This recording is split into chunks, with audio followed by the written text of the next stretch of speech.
Bonjour et bienvenue sur Fluent. J'avais vraiment très envie de faire cette vidéo, j'étais super impatiente car aujourd'hui on va enfin connaître le grand gagnant de ce top 3 des applications.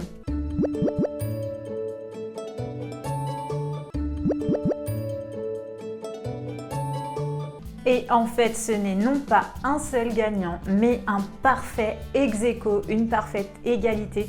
Je n'ai pas pu, malgré tous mes efforts, départager ces deux applications. Elles sont aussi bien l'une que l'autre et elles vont toutes les deux vous servir autant l'une que l'autre. Les deux apps gagnantes de ce top 3 sont HelloTalk et Memrise. Je vais commencer par vous parler d'HelloTalk parce que c'est une app qui ressemble énormément dans son fonctionnement à Tandem.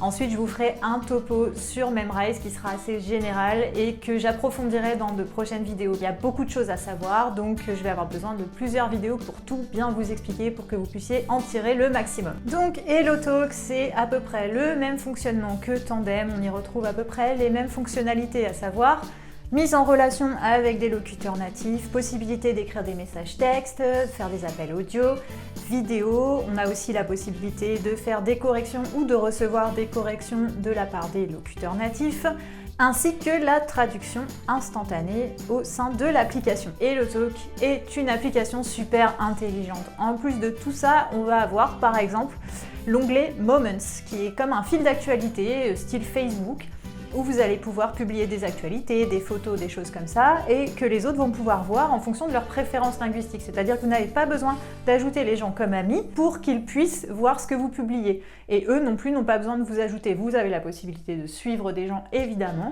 mais dans tous les cas, l'algorithme du fil d'actualité se fera en fonction des préférences linguistiques de chacun. Ensuite, vous avez le bloc-notes personnel. À l'intérieur de l'application, vous pouvez y sauvegarder à peu près n'importe quoi. Vous pouvez y sauvegarder des parties de conversation, des messages que vous avez reçus. Vous pouvez aussi y sauvegarder des corrections, des images ou des moments, donc ces petits morceaux du fil d'actualité, la publication de quelqu'un. Vous pouvez aussi la sauvegarder pour y avoir accès quand vous avez envie. En plus de ça, vous pouvez aussi trier ce que vous sauvegardez dans l'onglet Favoris, c'est-à-dire que vous y aurez accès rapidement. Si par exemple il y a une expression que vous avez envie d'utiliser mais qu'au début vous avez un peu de mal à vous en souvenir, et bien vous la sauvegardez dans Favoris et vous y aurez accès très rapidement à chaque fois pour pouvoir soit la copier-coller, soit la réécrire, ce que je recommande quand même pour pouvoir la retenir. En plus de ça, et ça c'est totalement fou, HelloTalk a conclu des partenariats avec des sites qui proposent des cours de langue pour un certain nombre de langues, pour beaucoup de langues en fait, et vous allez retrouver ces supports de cours à l'intérieur même de l'application. Alors évidemment, ça a un coût supplémentaire puisqu'il faut rémunérer à la fois l'application qui se fait l'intermédiaire et aussi le site en question qui a besoin évidemment de gagner quelque chose dessus. Donc vous allez retrouver par exemple, pour ce qui est de mon cas, j'ai retrouvé les cours de Talk to Me in Korean dont je vous avais déjà parlé, qui sont quand même les cours de référence pour le coréen. Et vous allez avoir aussi Drops, qui est une application qui permet d'apprendre du vocabulaire. Alors bon, notez que évidemment ça va être beaucoup plus cher que si vous alliez directement sur le site. Par exemple, pour Talk to Me in Korean, il y a quand même une grosse différence de prix, c'est-à-dire que si vous prenez un abonnement à l'année dans l'application, ça va être forcément un petit peu moins cher, mais si on est à environ 12-13 € sur le site internet, je crois, de mémoire, vous allez être à 19 € dans l'application. Donc l'intérêt de ça, c'est d'avoir évidemment tous les supports de cours et les notes et les possibilités de conversation réunies dans la même application. C'est une question de confort, encore une fois, c'est vous qui voyez. Cependant, ce qui est quand même sympa, c'est qu'on va avoir accès à des fonctionnalités gratuites de certaines applications. Sur Drops, on va pouvoir 5 minutes par jour étudier du vocabulaire et essayer de le mémoriser.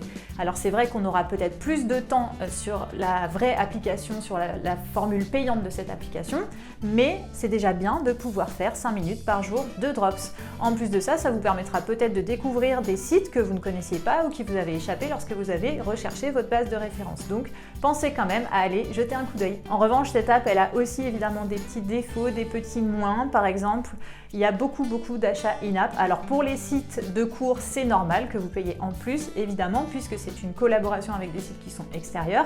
Donc c'est normal de payer pour le contenu qu'ils proposent. Maintenant, vous avez pas mal de restrictions en fait sur la version gratuite, à savoir, vous n'avez pas la possibilité d'ajouter plusieurs langues parmi les langues que vous souhaitez apprendre.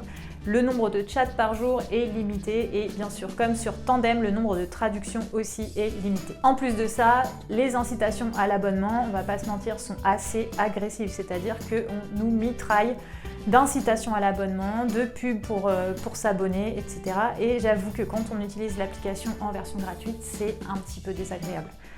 L'appli en elle-même, elle n'est pas si chère que ça, elle est un petit peu plus chère que Tandem, mais elle propose aussi plus de choses, elle est à 8,99 € par mois, mais vous avez aussi la possibilité de souscrire un abonnement annuel ou même à vie pour un peu plus de 100 €. Malgré ses petits défauts, je trouve que HelloTalk est une app extraordinaire, elle est super intelligente, elle est hyper bien conçue, l'interface est très agréable et moi personnellement je passe un temps fou dessus.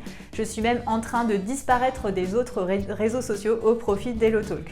Maintenant, je vais vous parler de l'application qui a été ma meilleure amie tout au long de mon apprentissage et qui est encore ma meilleure amie. C'est celle qui m'a épaulée, qui m'a aidée, qui m'a soutenue tout le long. Je parle bien sûr de Memrise. Alors Memrise pour moi, c'est la meilleure application de répétition espacée.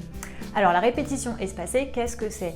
En fait, c'est une technique qui consiste à suivre la courbe de l'oubli de votre cerveau, c'est-à-dire que votre cerveau, il va sélectionner les informations qui lui semblent importantes et celles qui lui semblent moins importantes. Celles qui reviennent le moins souvent, ce sont manifestement les informations les moins importantes, donc votre cerveau, pour faire de la place, il va commencer à les oublier graduellement.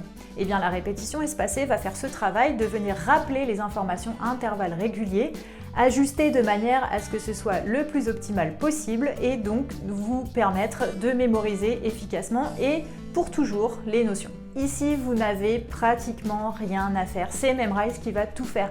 Vous aurez juste à sortir votre téléphone et à vous amuser parce que oui, Memrise, c'est ludique. Le principe est simple, vous sélectionnez une liste de vocabulaire à mémoriser et Memrise va se charger de créer des quiz, c'est-à-dire ça peut être des QCM, ça peut être des tests de remise en ordre, des tests de compréhension orale ou vous pouvez même aussi activer le clavier de la langue de votre choix pour écrire la réponse en entier. Memrise intègre aussi bien évidemment des cours de langue dans l'application, mais c'est pas ça qui va vraiment nous intéresser aujourd'hui, même si ils sont franchement pas mal et que vous pouvez vous en servir lorsque vous préparez un voyage dans un pays, que vous voulez apprendre quelques notions basiques pour vous débrouiller. La fonctionnalité la plus importante et la plus intéressante de Memrise, ça va être la possibilité d'intégrer ses propres contenus à l'application. Admettons que vous ayez fait un cours sur YouTube ou sur n'importe quelle plateforme avec un professeur ou sur un site internet et que vous avez envie d'avoir une aide pour mémoriser les notions que vous avez apprises, eh bien vous allez pouvoir créer votre liste de vocabulaire et l'intégrer à Memrise.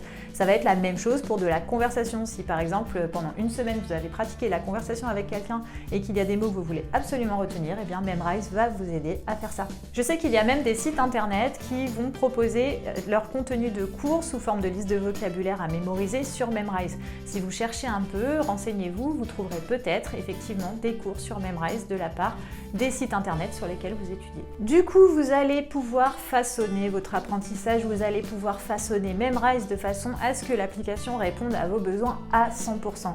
Et je vous ai pas dit, en plus c'est gratuit. Alors c'est 100% gratuit lorsqu'il va s'agir de contenu custom, c'est-à-dire soit celui que vous avez créé ou celui que n'importe quel site internet a pu créer, c'est-à-dire en gros tout ce qui n'est pas ce qui est proposé à l'intérieur même de Memrise et par Memrise. Après, honnêtement, l'abonnement est vraiment pas cher, il y a souvent des promotions, il y en a même tout le temps.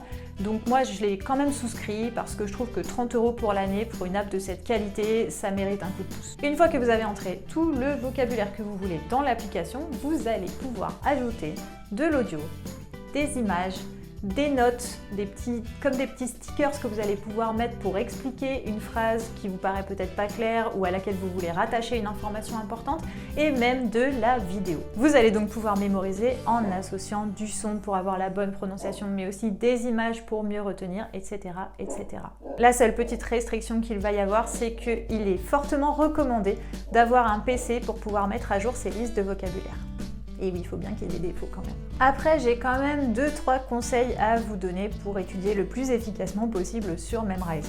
N'attendez pas que l'application fasse tout à votre place, même si elle fait beaucoup de choses. Par exemple, n'hésitez pas à essayer de deviner le mot avant qu'il n'apparaisse dans un QCM ou dans un test de remise en ordre. Ou alors, essayez aussi de répéter une phrase après que l'application l'ait prononcée. N'oubliez pas que Memrise est un outil et pas une fin. Soyez toujours alerte et à la recherche de nouveaux contenus, sinon vous risquez de stagner. Pareil, ne vous créez pas de liste de vocabulaire trop longue. Je pense que 30 à 40 mots par semaine maximum, ça suffit.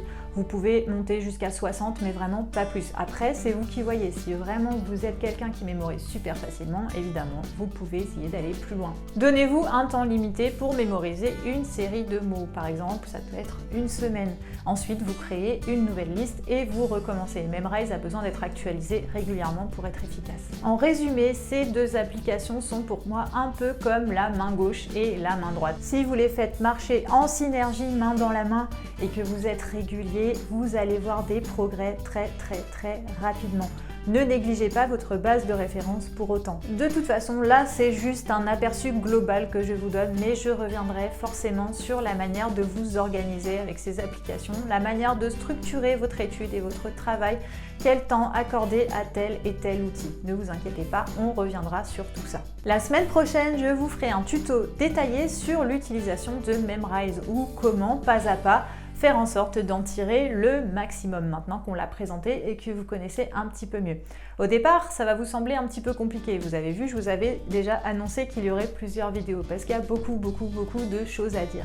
Mais ne vous inquiétez pas, lorsque vous maîtriserez, je suis sûre que vous ne pourrez plus vous en passer. En attendant, si vous avez aimé cette vidéo, évidemment, vous pouvez la liker, la partager, vous abonner, activer les notifications et moi je vous dis à la semaine prochaine.